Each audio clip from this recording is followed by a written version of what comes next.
যারা সব সময় আস্তাগফিরুল্লাহ পড়ে তাদের রিজিকের কোনো টেনশন হয় না, রিজিক নিয়ে তাদের আর কোনো চিন্তা থাকে না। আল্লাহ নবী নূহ আলাইহিস সালাম যিনি ওনার জাতিগোষ্ঠীকে বলেছিলেন ফাকুলতু আস্তাগফিরু রাব্বাকুম ইন্নাহু কানা গাফফারা, তোমরা বেশি বেশি ইস্তেগফার পড়ো, তিনি ক্ষমাশীল।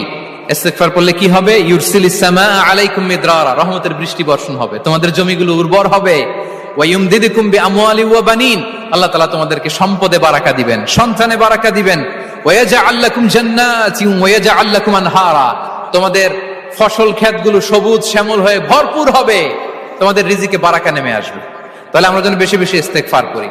বিষ্ণু ঈসা ইসলাম বলেছেন মান লাযামাল ইস্তিগফার জাআলাল্লাহু লাকুম মিন কুল্লি দিকিন মাখরাজা ওয়া মিন কুল্লি হাম্মিন ফারাজা ওয়া ইয়ারযুকহু মিন হাইসু লা ইয়াহতাসিব, যে সব সময় ইস্তেগফার পড়ে তার কোনো টেনশন থাকে না, তার জীবনে দুশ্চিন্তা